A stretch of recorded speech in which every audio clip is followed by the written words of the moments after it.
È passato molto tempo dalla mia ultima immersione. Tra il lavoro e gli altri impegni non sono riuscito a pescare con frequenza. Siamo a marzo, ci troviamo in Sardegna e il mare è ancora molto freddo e oggi anche abbastanza mosso a causa dei forti venti di scirocco dei giorni scorsi.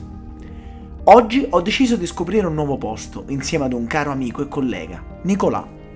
Nicolas è francese e non ha mai pescato in Italia, però ha avuto la fortuna di pescare in Qatar, dove i pesci sono molto meno spaventati dei nostri e dove le loro dimensioni sono completamente diverse. Oggi siamo usciti insieme per provare la sua attrezzatura, inadeguata per le acque della Sardegna, più fredde rispetto a quelle del Qatar e dove il pesce è decisamente più sospettoso. Mentre Nico carica il suo fucile enorme, io mi preparo per esplorare il posto. Partendo dalla spiaggia, l'idea è quella di procedere verso sinistra, costeggiando la scogliera battuta dalle onde. L'acqua oggi sembra decisamente torbida e cominciamo a fare i primi tuffi cercando di capire il modo giusto per affrontare questa giornata. Qui il fondale è sabbioso, con rocce sporadiche. Voglio cominciare con degli agguati vicino alla scogliera, sperando di intercettare qualche pesce che sta mangiando in mezzo alla schiuma. Al primo tuffo intravedo subito un sarago, ma è piccolo e decido di non sparare, sperando in qualcosa di più grande.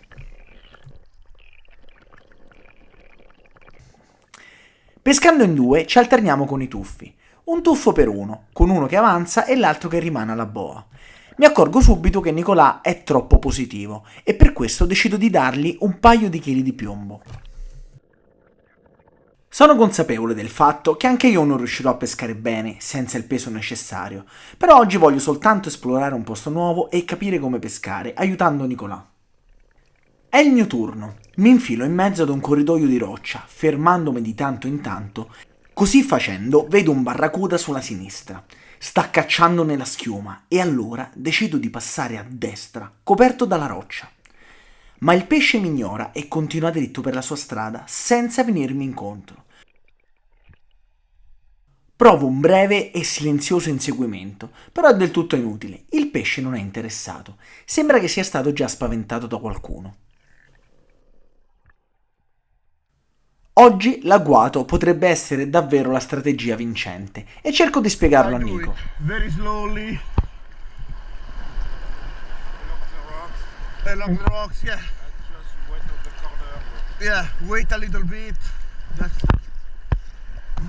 Mentre Nico avanza provando il suo tuffo, io ogni volta recupero la boa, fondamentale in questa occasione, soprattutto perché ci consente di portare l'acqua, che è davvero importante.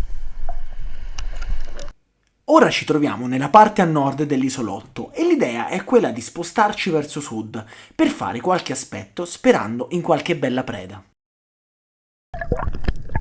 Mi immergo di nuovo nella forte risacca, cercando di avanzare nascosto dalla roccia alla mia sinistra e sperando di sorprendere qualche bella preda.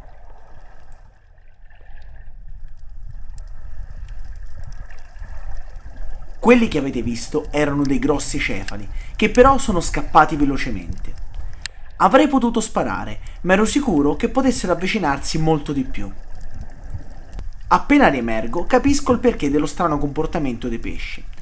C'è già un altro subacqueo che si sta spostando verso di noi. Andare avanti sarebbe inutile, pericoloso e irrispettoso per l'altro pescatore.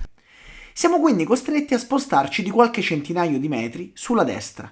Operazione tutt'altro che semplice, trascinandosi la boa e col mare mosso. Dopo una lunghissima pinneggiata, finalmente rivediamo le prime rocce. Quel fondale è di circa 12 metri e calo subito sul fondo il piombo a cui è legata la boa, per cominciare a fare qualche aspetto. Scendo subito dopo il tuffo di Nico, dopo essermi ventilato bene per circa 5 minuti. Però il solito orecchio destro mi gioca un brutto scherzo. Non riesco infatti a compensare e sono costretto a risalire, spaventando così tutti i pesci. Dopo aver risistemato la maschera e l'orecchio, provo a scendere di nuovo. Stavolta non ho problemi e appena arrivo sul fondo mi guardo intorno, cercando di capire da dove arriveranno i pesci.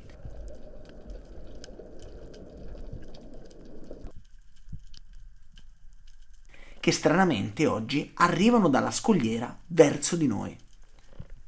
Oltre ad una bella triglia, alla quale non sparo, individuo subito un bel banco di saraghi fasciati. Pesce però molto diffidente, che infatti rimane ben alla larga, nonostante il lungo aspetto. Dopo qualche altro tuffo senza risultati, ritorno vicino alla scogliera, riprovando la tecnica dell'agguato, che mi piace decisamente di più, sebbene oggi non abbia il peso ideale per rimanere neutro in acque poco profonde. Il mare è molto mosso ed è la condizione perfetta per trovare qualche bel pesce che sta mangiando sulla scogliera. Quel rumore fastidioso che sentite è l'aria che esce lentamente dalla maschera. Questa maschera non è adatta al mio viso, ma purtroppo è l'unica che può montare la GoPro. Spesso i pesci sono spaventati da questo rumore e per questo la difficoltà nella pesca, mentre si fanno le registrazioni, è sicuramente maggiore. In questo agguato non trovo nulla se non qualche piccolo sarago a cui non vale la pena sparare. Qui commetto uno stupido errore. Invece di uscire nascosto dalla roccia che emerge, decido di andare un po' avanti e dei cefali mi vedono, scappando inesorabilmente. Non è però detta l'ultima parola. Riprendo l'aria e rifaccio esattamente lo stesso aspetto, partendo dalla roccia emersa. Appena mi affaccio, rivedo il pesce.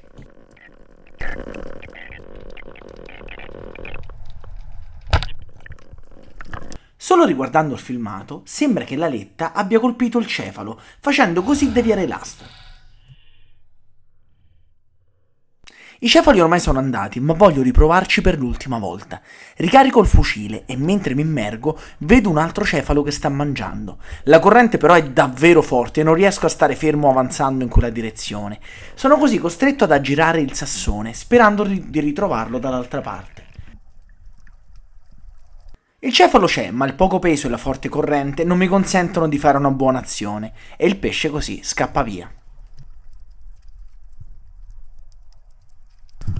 Avanzando lungo la scogliera, trovo un oggetto molto particolare. È la manopola di un mulinello che qualche pescatore deve aver perso non si sa come a mare e a giudicare dalle incrostazioni anche qualche tempo fa.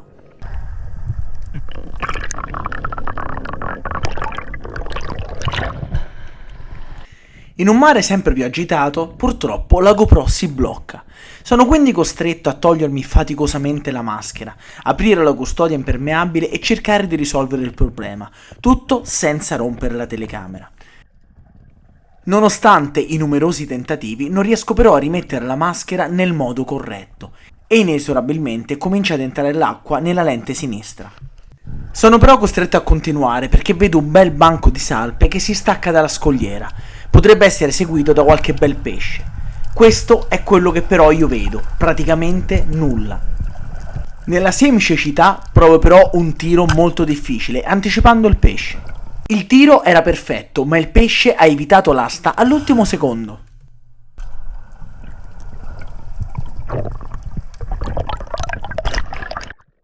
Mi sono però allontanato da Nico già da una quindicina di minuti e voglio tornare indietro per vedere come se la sta cavando.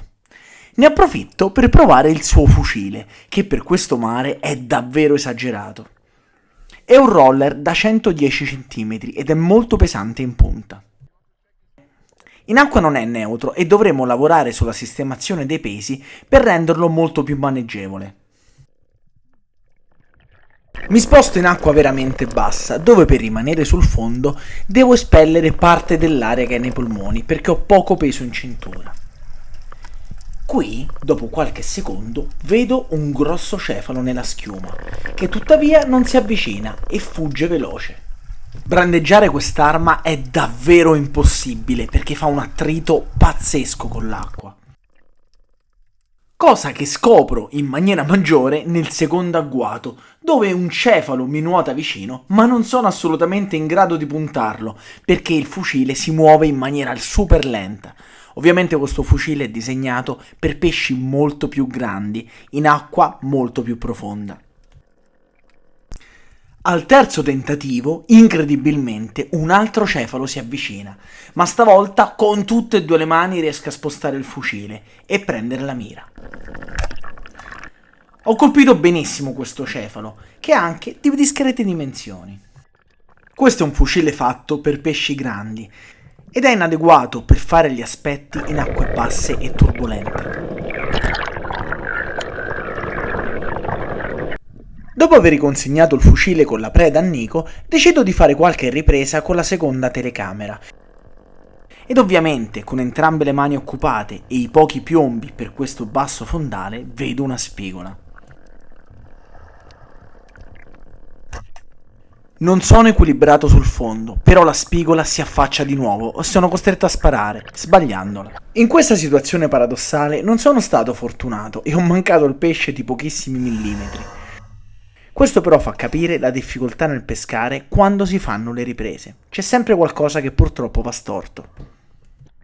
Provo a cercare la spigola per mare e per monti, ma ovviamente è inutile. A proposito, le spigole non era una, ma erano due, di circa 1 chilo. Sono passate diverse ore ed è il momento di tornare a casa, soprattutto perché Nico sta congelando a causa della muta troppo sottile. Eccoci, siamo tornati. Nico, com'era l'acqua? Oh, un po' freddo. Molto fredda. E diciamo, Nico ha sempre pescato in Qatar, quindi ha un'attrezzatura completamente diversa da quella che serve qui. Gli ho prestato qualche chilo, però non era sufficiente. E il suo fucile è enorme. Quando l'ho provato era molto difficile da utilizzare. Oggi però abbiamo fatto un bel video, spero che vedrete. Ho fatto degli errori importanti dovuti alla GoPro, all'attrezzatura e tutto quanto, però secondo me saranno molto utili. Comunque ci è piaciuta questa pescata, dobbiamo rifare. Siamo stanchissimi, vero? Alla prossima, ciao!